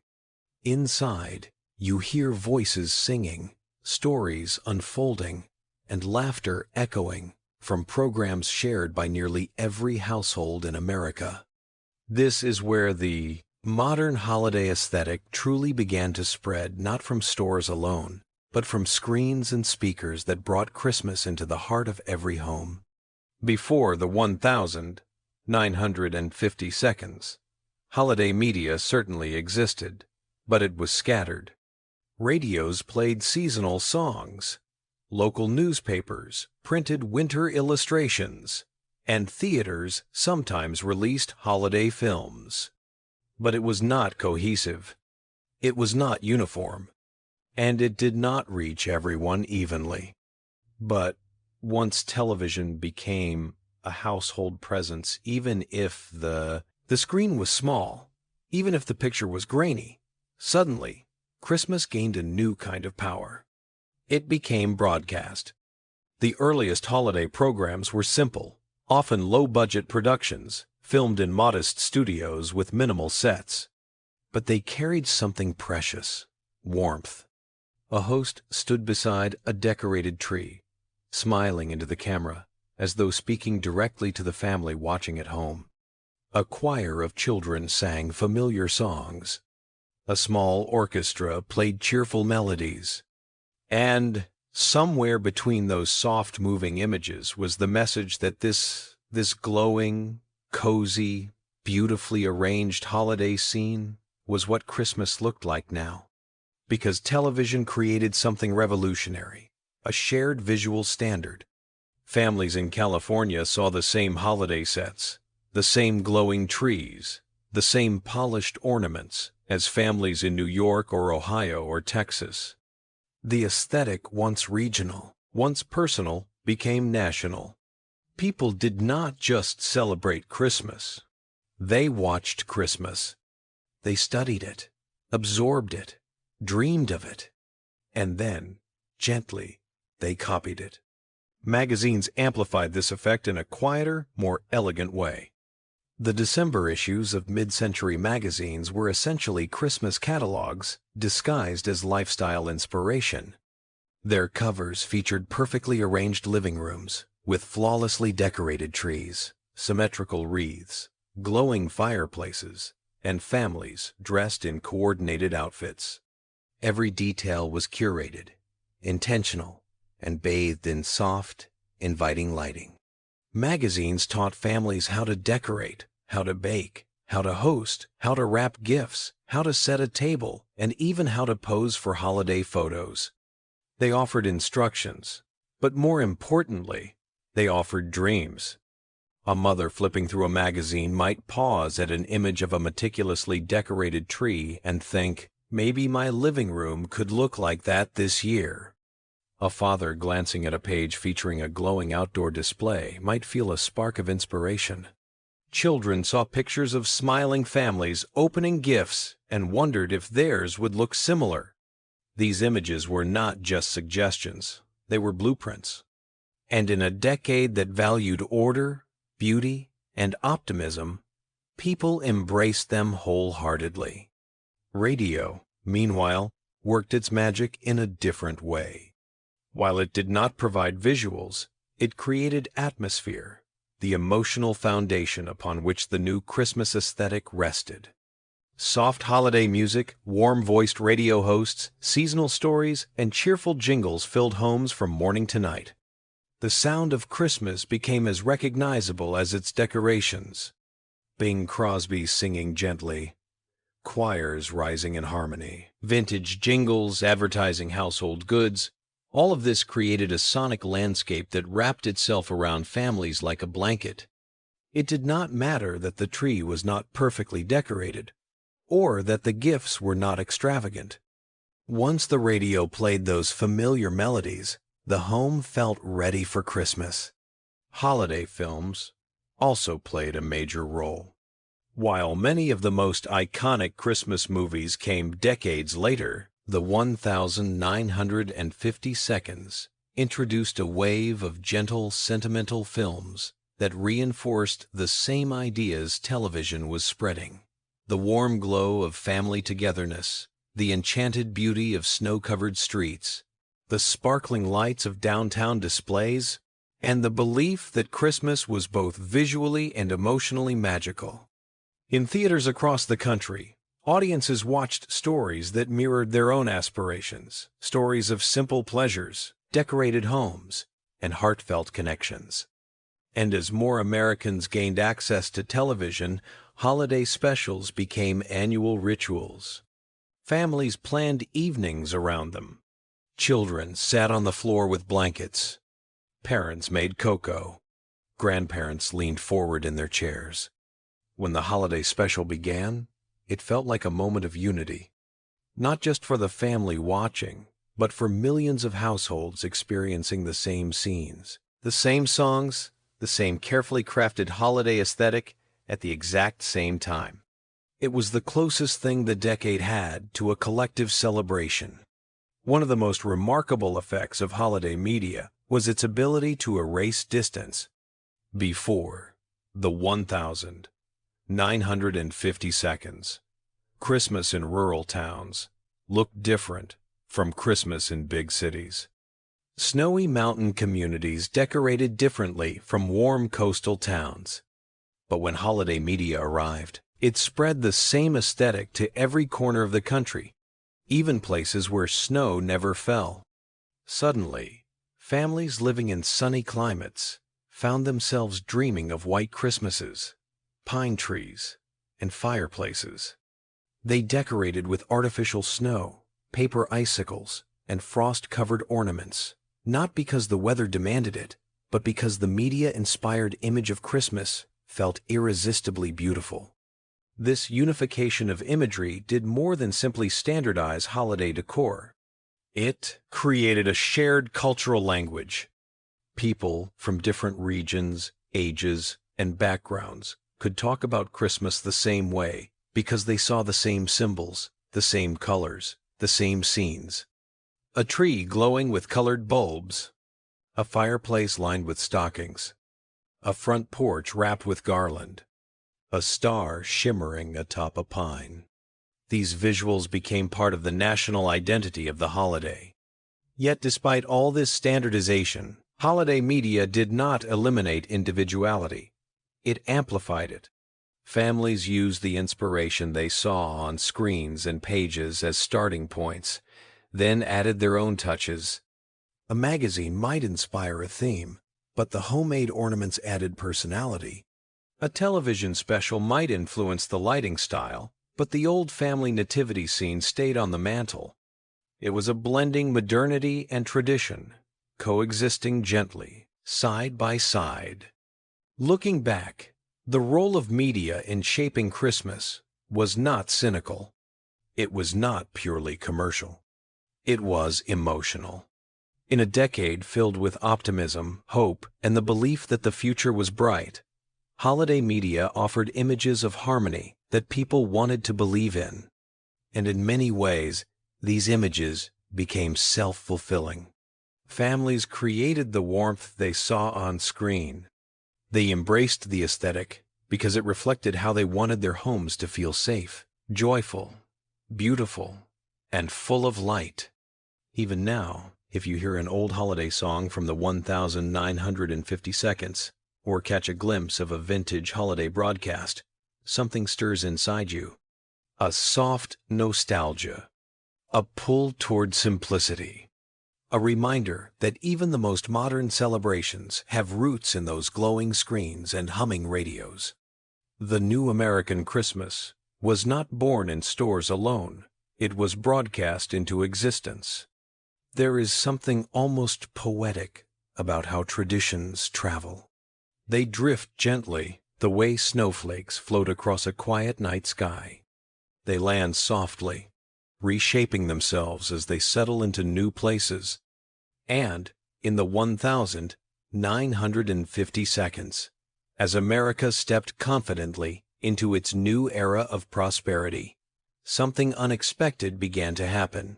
The country's freshly polished version of Christmas, the glowing trees, the cheerful Santa, the glossy catalogs, the jingles floating through radio static began slipping beyond its borders, carried by movies, advertisements, military families, and the expanding reach of American media.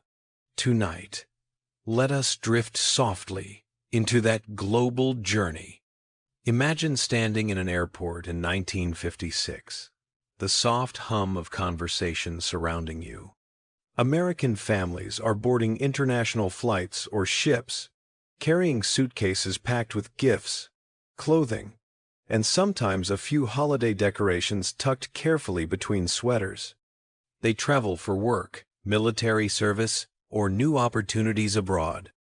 And without realizing it, they also carry something invisible, the new American Christmas aesthetic.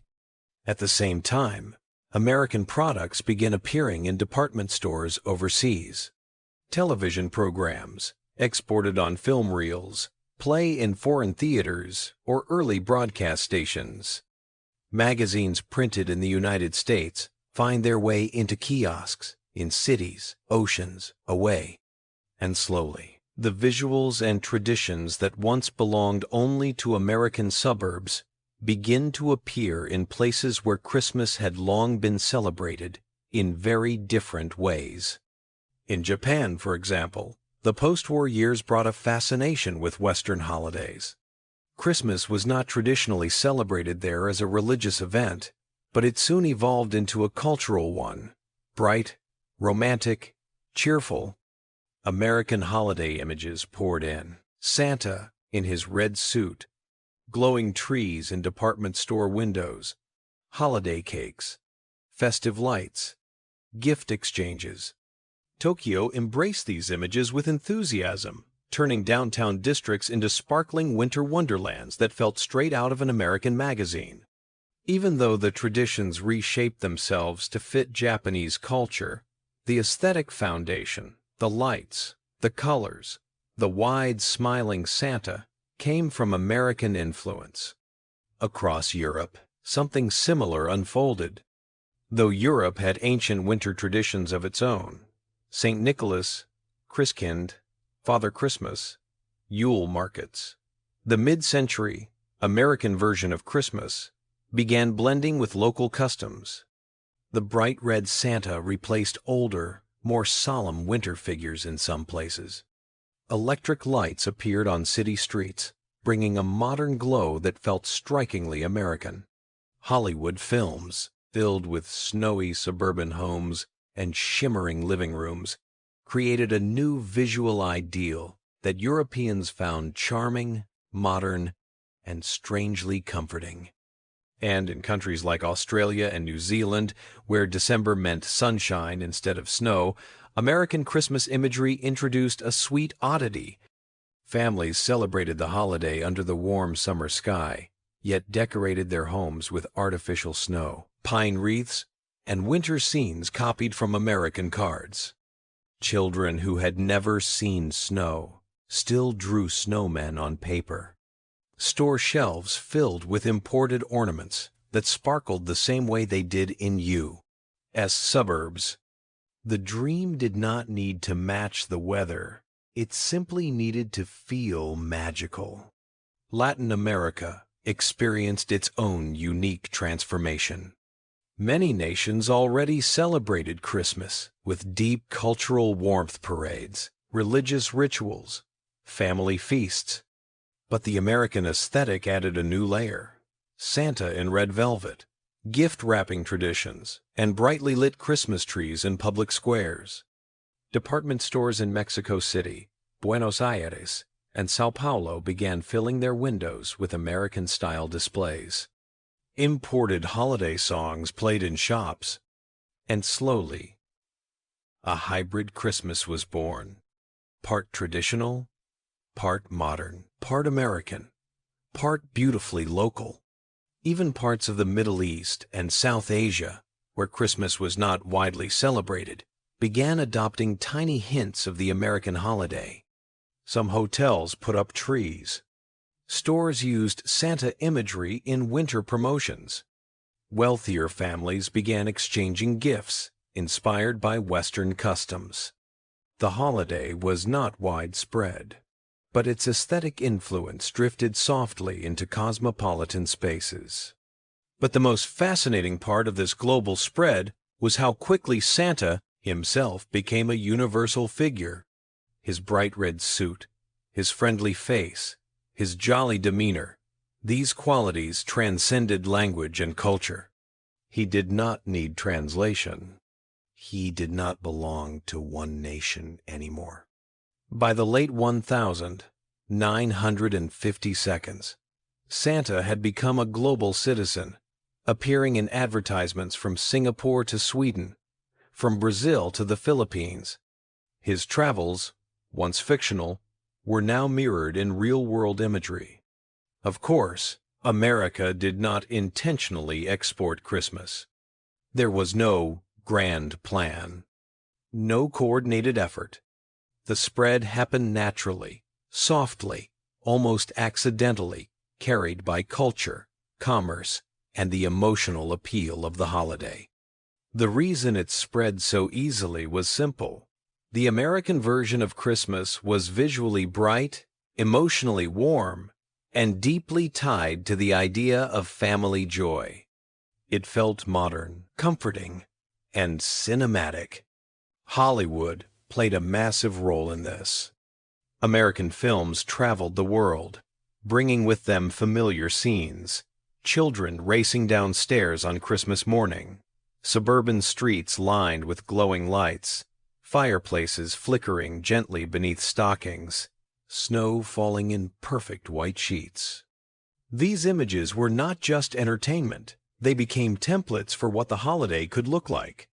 Magazines and advertisements traveled too.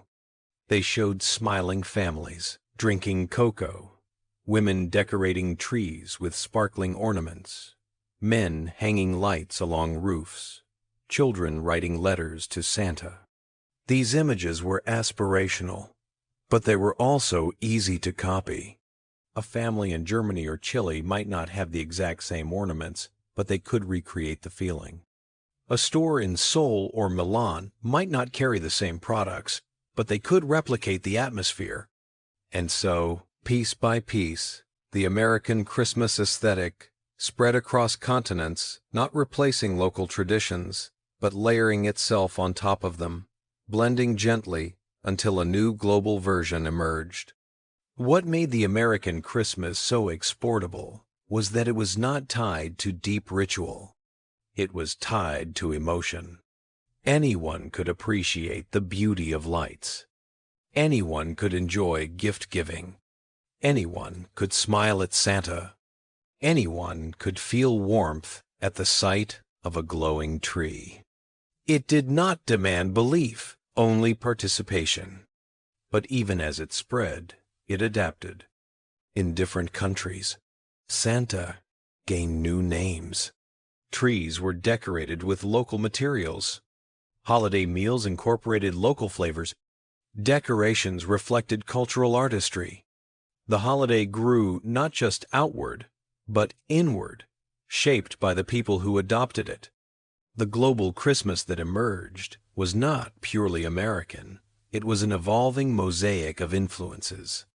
Still, the heartbeat of the modern aesthetic, the bright lights, the cheerful Santa, the polished decor can be traced back to those glowing screens, glossy magazines, and bustling American suburbs of the 1,950 seconds. And today, whether you are standing in a snowy European village, walking through a Japanese shopping street, or spending December in tropical Southeast Asia, you will almost certainly find echoes of that mid-century American vision, subtle, familiar, and comforting. A wreath glowing softly, a Santa waving from a storefront, a tree wrapped in shimmering lights.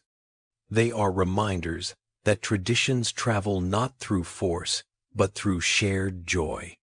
The American Christmas did not conquer the world. It simply wandered softly, and the world welcomed it in. There is a moment, often late at night in December, when the house grows quiet and the lights from the tree cast gentle shadows across the living room. In that stillness, even the happiest people sometimes feel a twinge of something, bittersweet, a question, a sigh, a little ache beneath the surface of the season. Tonight, as we move into the next chapter of this soft and steady journey, we are stepping into the side of 1,950 seconds Christmas that people rarely talked about out loud. The gentle worries, the quiet comparisons, the subtle sense that something intimate and familiar was slowly slipping through their fingers. So let us sink into that quiet for a moment. Take a breath. Imagine yourself in a glowing mid-century living room. The house looks perfect from the outside, decorated, polished, festive. But inside, sitting on the sofa with a cup of cooling cocoa, a parent stares at the tree with a soft, tired smile, wondering if they have done enough, if this Christmas will be good enough, if the magic they are trying so hard to create is still the same magic they knew as a child. This quiet worry began taking shape in the 1,950 seconds, even as the holiday grew bigger, brighter, and more glamorous. For many families, Christmas had once been simple, a handful of homemade touches, a few thoughtful gifts, a meal shared with loved ones. But as the decade progressed, expectations grew. Decorations became more elaborate. Gifts became more numerous. Celebrations grew larger, more public, more polished. And somewhere along the way, a gentle shift occurred. Christmas stopped being something people prepared for together and started becoming something people performed. It did not happen all at once. It began with little things, a comment from a neighbor about how impressive another family's decorations looked, a magazine article showcasing a perfectly arranged table setting, a catalog model smiling effortlessly in a living room that seemed cleaner, brighter, and far more coordinated than anything the average home could maintain. The more people saw these polished holiday images, the more they felt compelled to match them, even if they did not realize it. Parents began feeling the pressure first. They wanted their homes to look warm and inviting for holiday guests. But now, warm and inviting seemed to require matching ornaments, coordinated wrapping paper, and carefully arranged decor.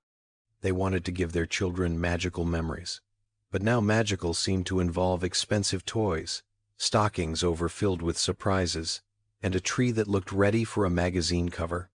Even the idea of a successful Christmas morning had shifted. It was not just about the laughter of children or the smell of cinnamon in the kitchen. It was about the number of gifts, the excitement level, the sense of abundance, all things amplified by advertising and media.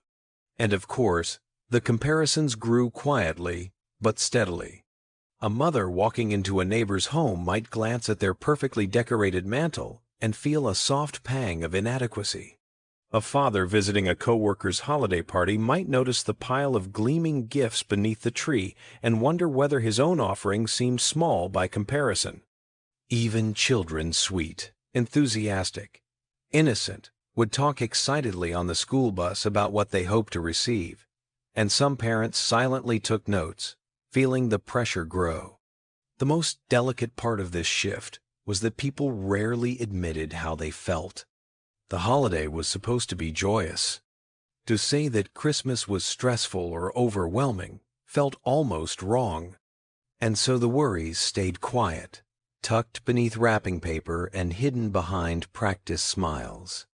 Some families missed the simplicity they grew up with. The homemade decorations, the anticipation that did not depend on catalogs or commercials. The feeling that Christmas was more about togetherness than presentation. The older generation often reminisced about these things, though gently, never in a way that criticized the new traditions. Still, there was a wistful note in their voices when they said things like, "It used to be simpler," or "We did not have much, but we had each other." And beneath that nostalgia was a truth. The faster Christmas grew, the easier it was to feel outpaced by it. Some families found themselves stretching their budgets, quietly sacrificing in January to pay for December. Others felt insecure about their lack of decorating skills or their inability to replicate the scenes they saw in magazines. And some simply felt that the holiday, for all its excitement, was beginning to lose something gentle. That spark of handmade warmth, that slower rhythm, that sense of being enough without being spectacular. This was not resentment. It was not bitterness. It was tenderness, a longing for balance. For many, the holiday still brought joy, wonder, and closeness, but now it also brought a shadow of expectation they had not known before. Yet even in this rising pressure, people adapted with grace. They found ways to blend the old and the new. A family might have a modern aluminum tree in the living room and a small handmade nativity on the side table. They might buy new ornaments, but still hang the old ones that carried memories. They might feel overwhelmed by the rush of shopping, but still pause to bake cookies together on a quiet evening. In many homes, December became a dance, one step toward the new, one step back toward the familiar. Parents became experts in making magic out of modest means. A slightly dented toy was polished carefully before being wrapped. A simple gift was made meaningful through a heartfelt note. A less-than-perfect tree was transformed with love and imagination. Christmas did not need to match the images in magazines to feel beautiful. It needed heart. And even as pressure grew, so did awareness. Deep down, families knew that the true warmth of Christmas was not in the lights or the gifts, but in the pauses, the quiet moments shared at the dinner table, the late-night conversations beside the tree, the laughter echoing through the hall after a long day. Those were the things no advertisement could sell. By the end of the decade, the conversation around Christmas shifted subtly. People began acknowledging softly, gently, that the holiday had become complicated, that it was bigger and brighter, yes, but also heavier. Mothers talked about being tired. Fathers talked about costs adding up. Grandparents talked about the old Christmas with nostalgic affection. But in the midst of all of that, something quietly beautiful remained. Families still gathered. Children still believed. Lights still glowed softly in frosty windows. Music still drifted through warm living rooms. People still found comfort in rituals, even if those rituals looked different from years before. The anxiety did not overshadow the joy, it simply coexisted with it, a reminder that even celebration can carry weight. And maybe that was the lesson of 1950 Christmas. The heart of the holiday lives not in perfection, but in effort. Not in abundance, but in intention. Not in matching the standard, but in creating meaning where you are, with what you have, surrounded by the people who matter. Christmas had not lost itself. It was evolving, just like the families celebrating it. And sometimes, in the quiet of a late December night, that evolution felt tender, a little bittersweet, but ultimately human. There are moments in history that fade quietly into the past, leaving only faint footprints behind. And then there are moments that linger, shaping our traditions long after the world around them has changed. Tonight, as we come to the final chapter of this soft and steady journey, we are stepping into the warm glow of Christmas as we know it today, and tracing the gentle threads that tie it back to one unforgettable decade, the 1950 seconds. So take a breath. Let the lights in your imagination dim until you can almost see the silhouette of a mid-century living room, the aluminum tree shimmering softly, the radio humming, the scent of cookies drifting through the hall.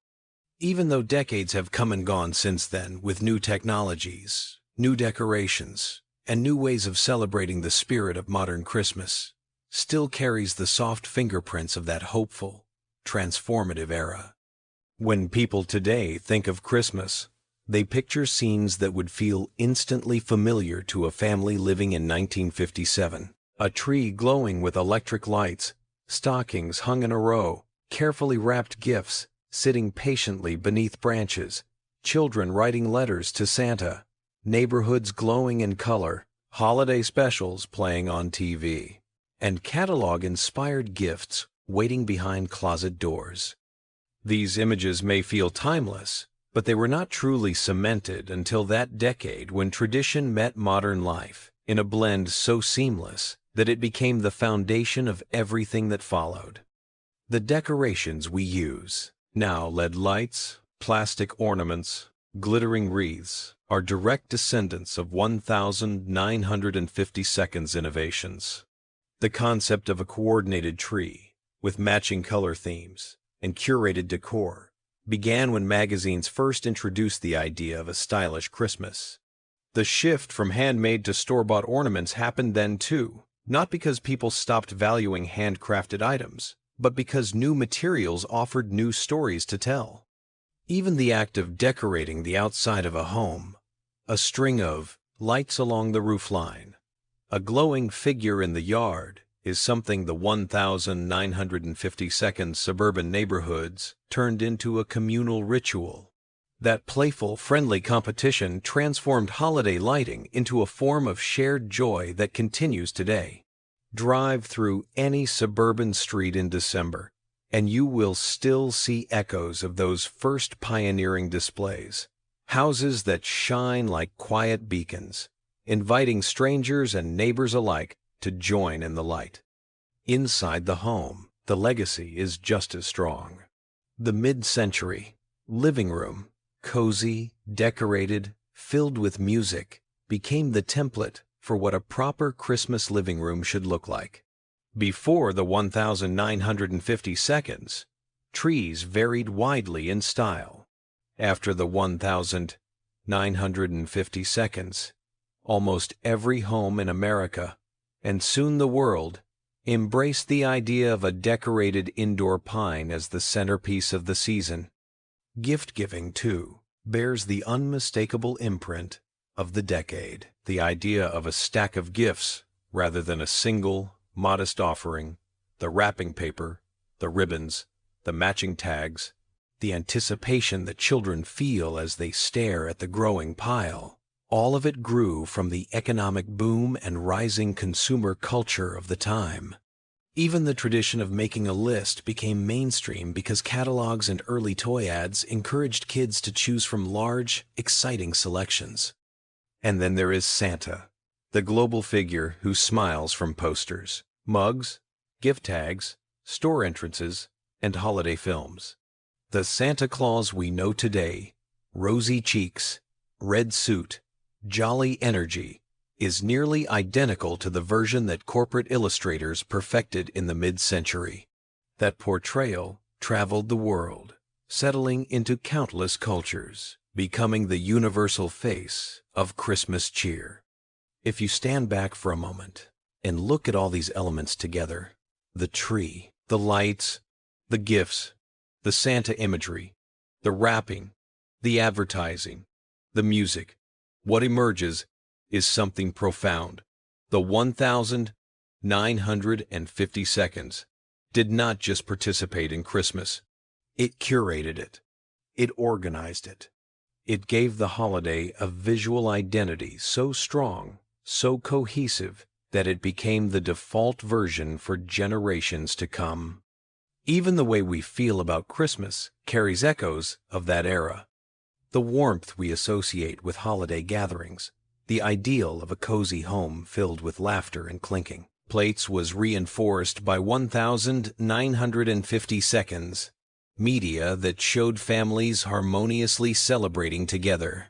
The nostalgia we feel when hearing certain songs comes from radio broadcasts that made holiday music an essential soundtrack of December. The dreamlike feeling of walking into a store decorated with garlands and lights can be traced to the first major retail displays designed in that decade. It is almost as though the 1,950 seconds bottled the emotional essence of Christmas and shared it with the world. But the legacy is not only aesthetic or cultural, it is emotional, too. For many people, the desire to create a perfect Christmas, the soft pressure we have explored, comes from this era as well. The 1,950 seconds introduced the idea that Christmas was not just a holiday. It was an experience to be crafted, curated, and presented. Modern parents still feel a version of that weight. They still stay up late wrapping gifts, decorating rooms, and baking treats, hoping to create a memory their children will hold on to forever. They still compare themselves, even quietly, to the polished images in media. They still balance joy with effort. Yet, the beauty of this legacy is that it is flexible. The 1,950 seconds may have introduced the structure, but families have reshaped it into something personal. Some prefer minimalist trees. Others go all out with decorations. Some keep traditions simple. Others embrace the spectacle. Christmas now is a blend of mid-century ideals and personal expressions, woven together in thousands of unique ways. And through all of this, the holiday remains powerful because it continues to offer what people sought even back then: warmth in the cold, light in the dark, connection in a busy world. If you look closely, every flickering light today is a tiny echo of those first bulbs strung across 1,950 seconds roofs. Every carefully wrapped gift is a whisper of those early catalog-inspired gestures.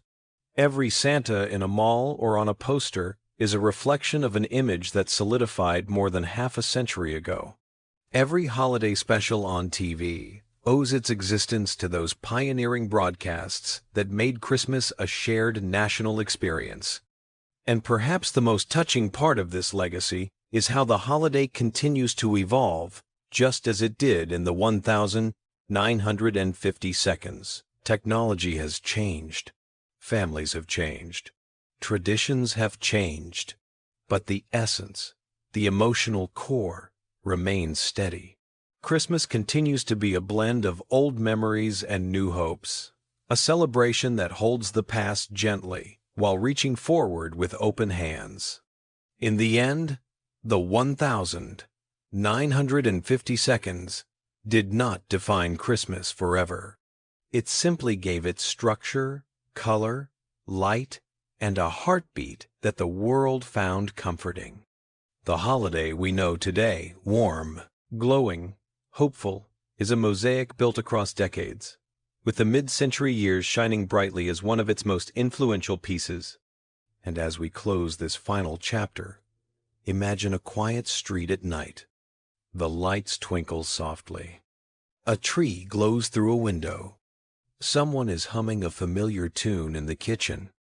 And somewhere, maybe in a dusty box in an attic, an old aluminum ornament from 1958 still waits patiently, carrying with it the spirit of a Christmas the world never quite forgot. As we reach the end of this gentle journey through the glow of 1,950 seconds, Christmas, take a moment to let everything settle. The lights, the stories, the small details, and the quiet emotions woven through each chapter. What we have traveled through tonight was not just a timeline of decorations, or toys, or advertisements. It was the evolution of a feeling how one decade, filled with hope and change, managed to shape the warmth we still search for every December.